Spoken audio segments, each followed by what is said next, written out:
Meus irmãos, podeis tomar os seus assentos.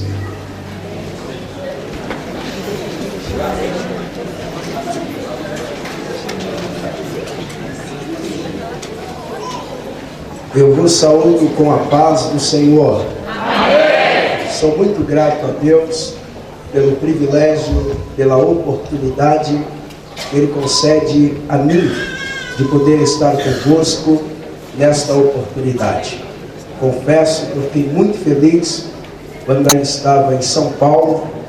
Eu até avisei o pastor que nós estávamos em um retiro espiritual que faço todos os meses no Brasil. É um retiro que nós fazemos um jejum de 72 horas. Todos os meses nós tiramos esse período. Eu estava lá quando eu recebi a notícia através do pastor Antônio que o pastor Hudson tinha cedido a oportunidade de eu estar aqui nesta vigília. Fiquei muito feliz, agradeci muito a Deus naquele dia junto com os obreiros da minha igreja que eu pastorei. E eu louvo a Deus por estar aqui esta madrugada.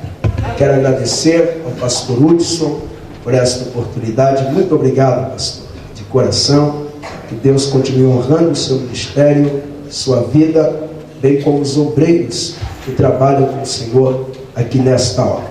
Louvo a Deus por rever meu pai de Santa Catarina, que sempre me recebeu lá, pastor Luiz André Cercal, que agora está em Portugal. Que Deus continue honrando a sua vida. Rever meu amigo, meu vizinho de bairro, São Paulo, pastor Petrônio Coutinho.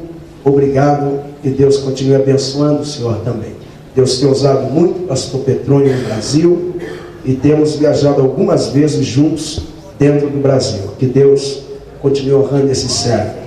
Quantos de vocês estão de fato felizes esta madrugada? Levante a mão. Segure assim para me ver. Segure. Deixa eu ver quem está feliz, com a mão bem levantadinha.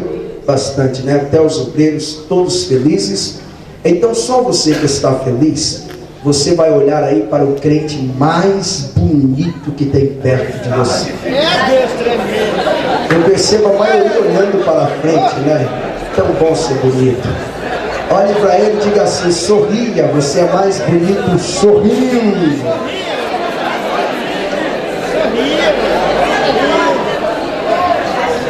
Aleluia. Quero agradecer ao pastor Enéas também. Pastor Enéas, que me recebeu aqui em Portugal, está suportando eu lá na casa dele. Muito obrigado, pastor. Abram as suas Bíblias comigo no livro de Atos dos Apóstolos, capítulo de número 2. Leremos do verso de número 1 ao verso de número 4. Tivemos uma noite muito abençoada em Cascais, onde Jesus batizou mais de 20 pessoas no Espírito Santo. Não deu para nós contar todos ao certo, porque quando estava no 18, aí já não deu para contar mais. Conseguimos contar até 20, 21, depois perdemos as contas. Deus está fazendo coisas poderosas, e eu sei que Ele tem mais para fazer. Atos dos Apóstolos, capítulo de número 2, verso de número 1. Quantos que já acharam e podem, digam aleluia. Aleluia. Cumprindo-se o dia de Pentecostes, estavam todos reunidos no mesmo lugar, e de repente veio do céu um som, como de um vento veemente e impetuoso, e encheu toda a casa em que estavam assentados. E foram vistas por eles línguas repartidas como que de fogo, as quais pousaram sobre cada um deles. E todos foram cheios do Espírito Santo, e começaram a falar em outras línguas, conforme o Espírito Santo lhes concedia que falassem. Amém. Meus irmãos, se você puder, olhe para a pessoa que está à sua esquerda e à sua direita e diga para ela: Deus te ungiu com propósitos. Isso, fala.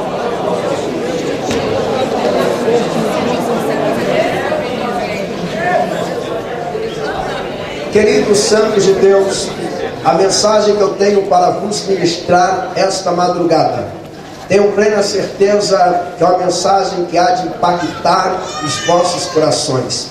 Deus tem revelações profundas da sua parte para vos transmitir nesta ocasião.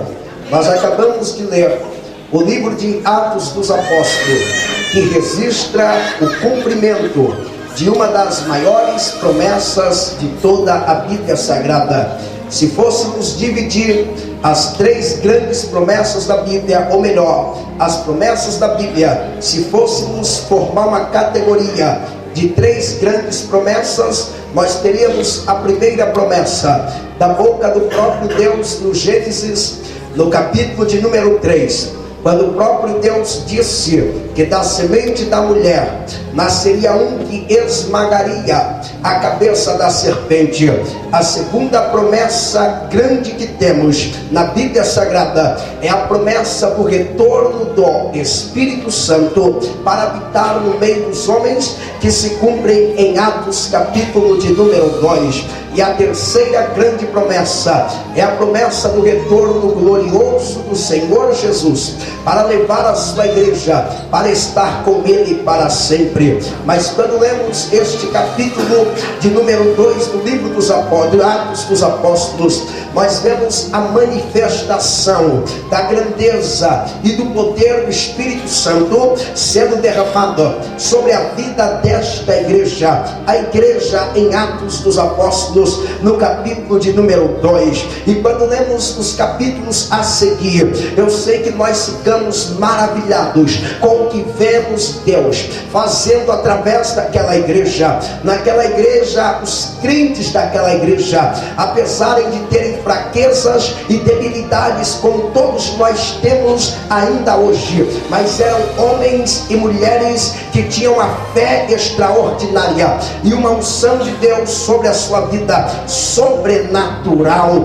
E quando olhamos para a Bíblia, eu sei que ficamos perplexos quando a Bíblia conta que um dos pastores daquela igreja, por onde ele passava, as pessoas não esperavam nem que ele tocasse nelas, apenas se colocavam próximo à passagem da sua sombra e elas eram curadas. Quando lemos que os missionários daquela igreja, eles eram tão requisitados que eles não tinham condições de atenderem todos os convites, mandavam seus lenços e milagres acontecia, a unção sobrenatural. Agora eu pergunto, eu sei que você que recebeu a unção, você tem uma questão para resolver e uma questão para responder: qual foi o propósito e a finalidade de Deus ao derramar a unção sobre a sua vida? Deixa eu explicar para vocês. Deus não derramou unção sobre a sua vida, ou derrama unção sobre a vida da igreja apenas para que você fale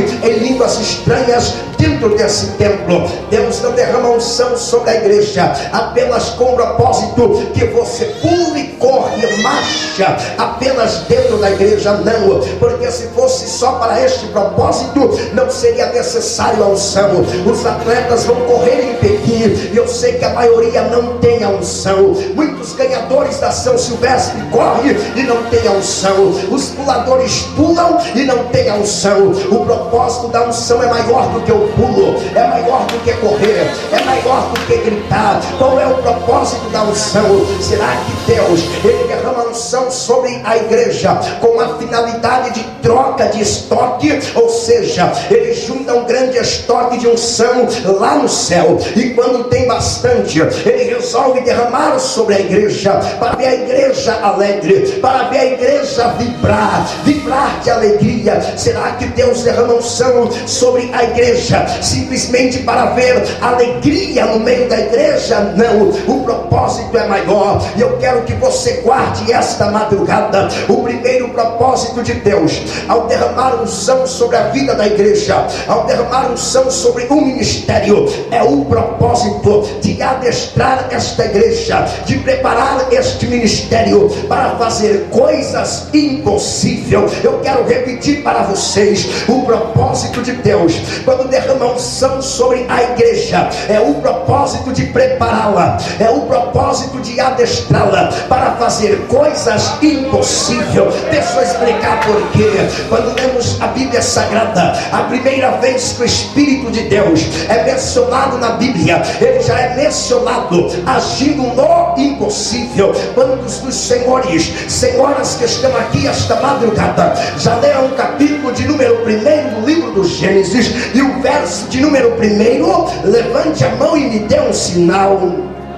E quantos que já leram o verso de número 2? Balance a mão assim, ó, para a esquerda e para a direita. Eu vejo que vocês já leram o início da Bíblia. Está escrito no capítulo 1, verso de número 1 e o verso de número 2: e no princípio criou Deus os céus e a terra era sem forma e vazia, e havia trevas sobre a face do abismo, mas o Espírito de Deus movia sobre a face das águas. Pastor, que isso tem a ver com o impossível? Deixa eu explicar para vocês. Existe possibilidade de trabalhar em um ambiente sem forma. Eu sei que vocês me dirão que não. O Espírito Santo, ele foi enviado para trabalhar em um ambiente onde não tinha forma, não era quadrado, não era retângulo, não era um triângulo, o lugar não tinha como descrever. Hoje no planeta não existe um lugar como este. Eu sei que todos vocês que trabalham, alguns trabalham em um prédio, outros trabalham em uma casa, outros trabalham em uma loja. Se eu perguntasse aqui, me descreve como que é a figura geográfica do local aonde os senhores trabalham, alguns me dirão: pastor, lá é um galpão, lá é uma loja que tem tantos metros de comprimento, tantos de largura e tem mais tantos de altura. Se eu perguntasse para outros, diriam: pastor, lá é uma casa muito grande e tem tantos cômodos, moram tantas pessoas. Agora o Espírito Santo não tinha esta resposta para dar. Se o repórter tivesse o privilégio de ter uma entrevista com ele e perguntasse: Senhor Espírito Santo, fale para mim acerca do ambiente que o Senhor trabalha, como que é? Ele diria: lá não tem forma. Mas espera, qual é o endereço? Não tem forma, não tem forma, não tem endereço. O ambiente que eu trabalho, ele é assim. E o Espírito foi mais além. O texto diz que ele trabalhava em um ambiente sem forma e vazio. Ele não tinha um alicate para trabalhar igual os eletricistas, ele não tinha um microfone para transmitir uma mensagem igual estão transmitindo, ele não tinha nada, ele não tinha nem produto humano para trabalhar. Ele estava em um ambiente sem forma e todo vazio, não havia gente, não havia pessoas. E o texto ainda diz que além do ambiente ser sem forma e vazio, era tudo escuro, havia trevas, ninguém enxergava nada, ninguém via nada. Eu pergunto: existe possibilidade de se trabalhar em um ambiente como este? É claro que não. Um ambiente sem forma, vazio e todo escuro. E além do ambiente ser todo escuro, o texto bíblico ainda afirma que havia abismos. O que significa abismos? Abismos quer dizer profundidades insondáveis. Abismos quer dizer mistérios que ninguém conhece. Ninguém conhece um abismo. Primeiro, ninguém tem coragem de se atrever a descer em corpo até o abismo. É muito profundo, é muito profundo. Lugar sem forma, vazio, escuro e cheio de buraco. O Espírito estava trabalhando lá, ele estava agindo lá, aonde não tinha jeito, aonde era impossível, aonde não dava para fazer nada, ele fez. Olha como a terra ficou bonita hoje. Depois que ele trabalhou, não tinha nada. Hoje temos templo, temos microfones, temos praias, temos floresta, temos gente.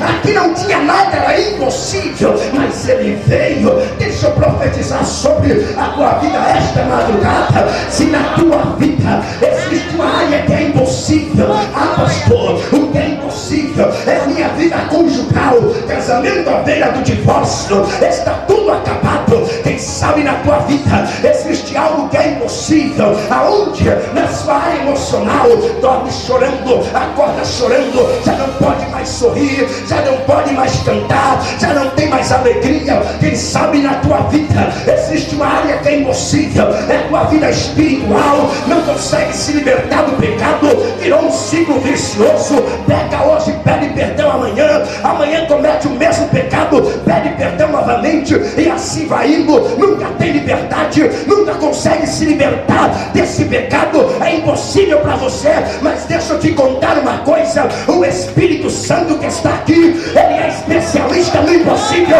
e ele está aqui para resolver. Quem acredita aí, levante a mão aí, dê glória a Deus.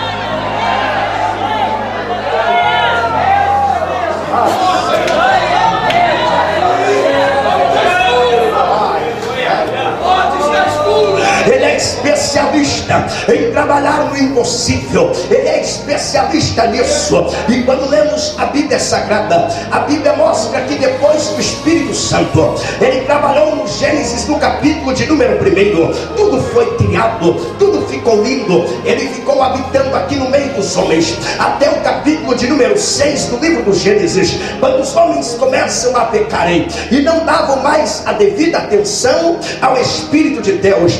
Deus resolve mandar um dilúvio sobre a terra, mas antes de Deus mandar um dilúvio, Deus decide tirar o seu Espírito do meio dos homens, porque não pode haver destruição onde o Espírito está. É por isso que antes que esse planeta seja destruído, o Espírito vai sair daqui também, ele vai junto conosco para o céu. Deus retira o seu Espírito e manda o dilúvio, mas quando o Espírito é retirado da terra e vai para o céu, eu entendo que ele sentia falta dos homens, eu entendo que ele tinha sempre vontade de estar aqui no nosso meio e sempre estar conosco. Então você lê na Bíblia, no Antigo Testamento, que o Espírito vinha algumas vezes fazer uma visita no meio dos homens. Ele não morava aqui, mas ele vinha sempre. E engraçado na Bíblia é que todas as vezes que o Espírito de Deus vinha a esta terra e vinha sobre a vida de alguém, ele adestrava esta pessoa para fazer coisas impossíveis. Pode olhar na Bíblia, não há na Bíblia uma pessoa que recebeu a presença magnífica do Espírito e não realizou algo impossível. Acho para mim, eu nunca achei um que recebeu unção e não fez algo impossível. Se na tua vida, se no teu ministério como obreiro não há nada impossível, é porque não recebestes a unção. Porque se a unção está no vosso ministério, vai haver coisas impossíveis. Aonde tu pisar a planta do pé, aonde estender a tua mão, vai haver coisas impossíveis. Na autoridade e no poder do nome do Senhor Jesus. Pode olhar para a Bíblia Sagrada, a Bíblia diz que o Espírito de Deus, ele veio sobre Bezaliel para construir o tabernáculo, e o texto bíblico mostra que Bezaliel inventava as coisas, ele não copiava ninguém, ele saía inventando. Inventar é coisa impossível, mas se o Espírito estava sobre a vida dele, ele podia fazer. Porque não lembrarmos da Bíblia que o Espírito veio sobre Davi e ele foi para a guerra diferente de todo mundo.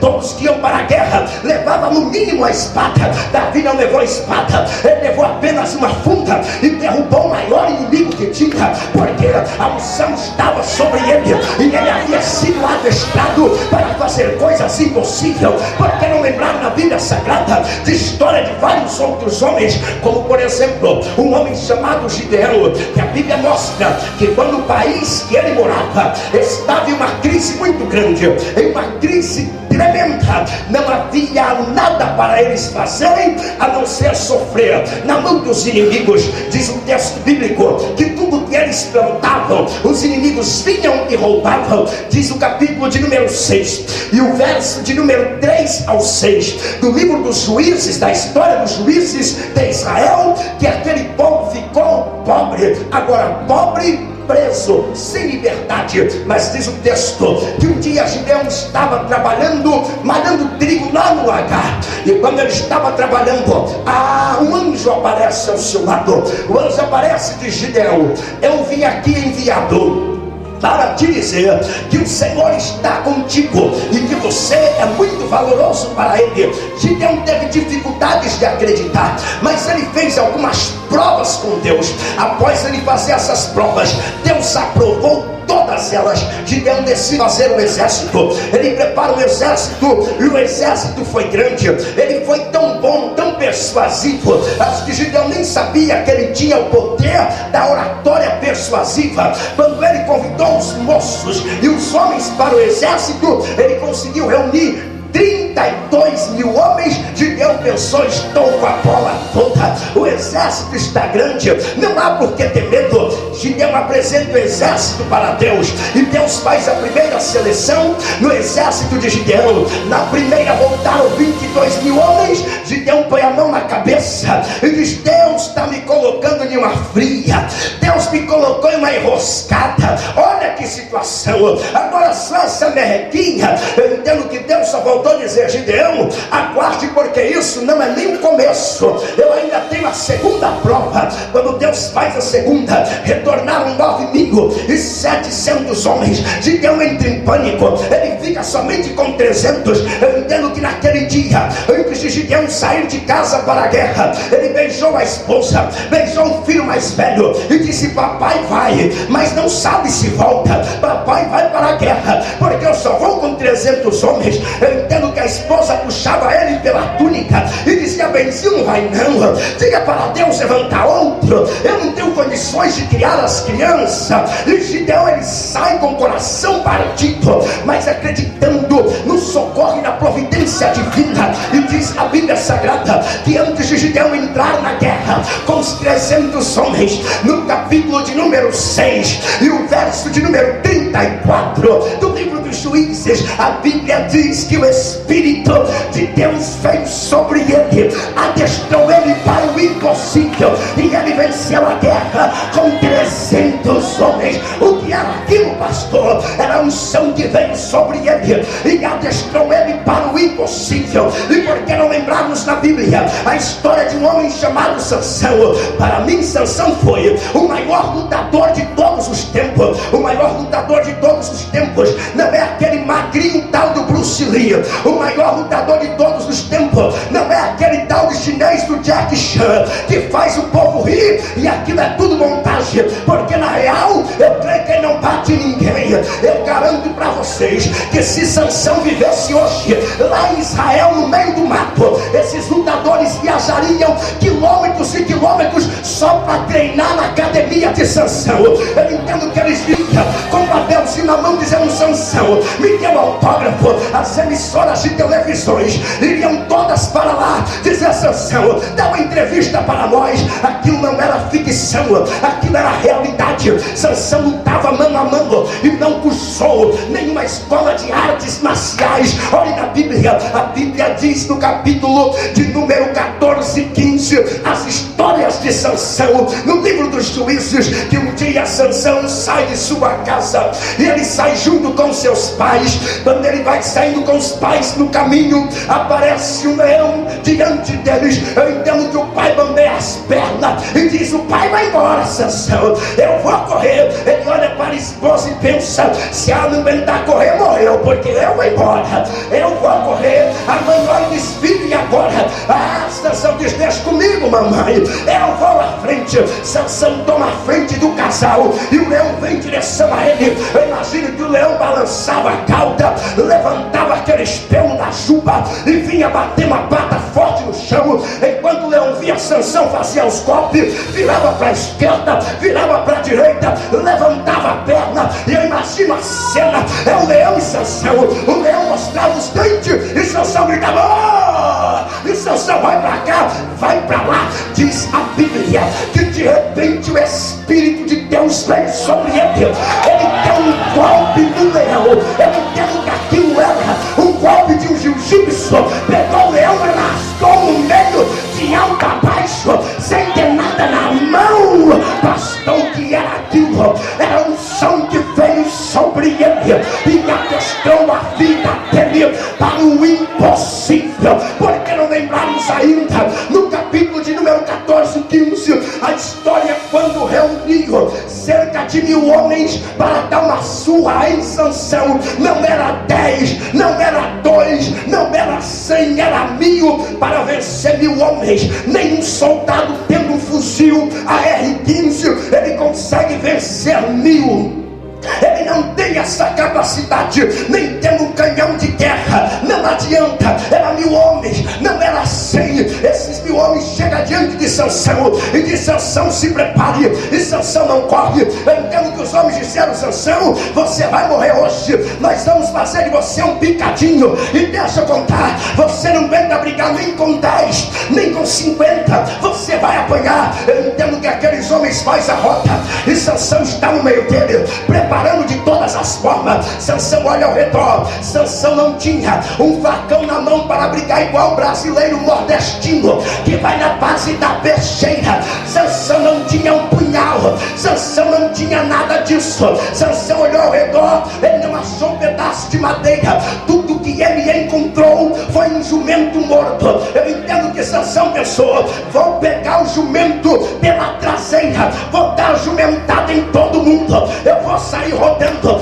Quando ele pensou assim, o espírito de Sansão: não precisa o jumento todo, é covardia. Ele diz: então tá bom, Deus, eu vou pegar só um quarto do traseiro. O espírito diz: é covardia, Sansão, não precisa, pegue somente um pedaço do queixo. Sansão pega lá um pedaço do queixo do jumento e diz: alguém até 1000 homens, e os homens partem para cima. Imagine a luta agora. Sansão pega aquela queixada e Sansão bate em cima, bate embaixo, levanta o pé da chute, da voadora. Sansão pula pra cá, pula pra lá. Sansão corre, Sansão derruba 1, derruba 2, derruba 10.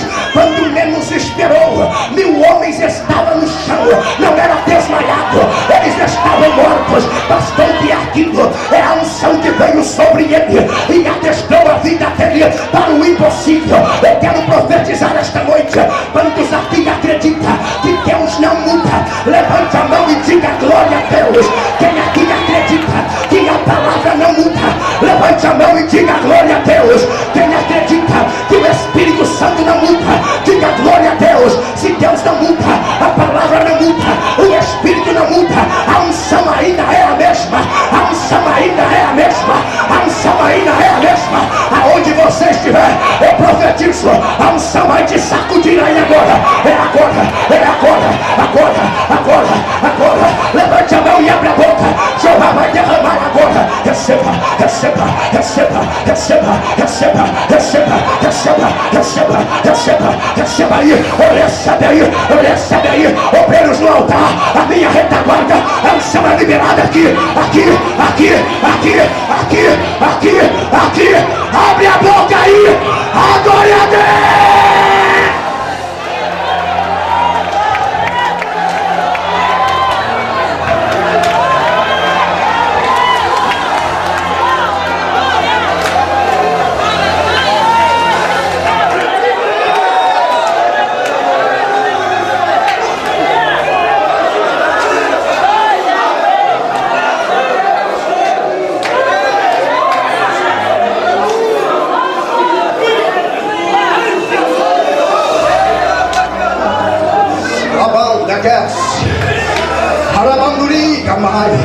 Quem pode adorar mais um pouco, levante a mão. Levante, levante. Segure a mão levantada, adore, adore. Adore, adore, adore. Aramandure, bacana, eu profetizo, se prepare. Aonde você passar vai acontecer coisas impossíveis. Levadura, bacana, revelada, chaia. Os grandes de Lisboa serão conhecidos como pessoas que têm a unção e faz coisas impossíveis. Obreiros, se prepare. Vossas congregações se encherão de pessoas em busca do impossível. E Deus vai fazer. E Deus vai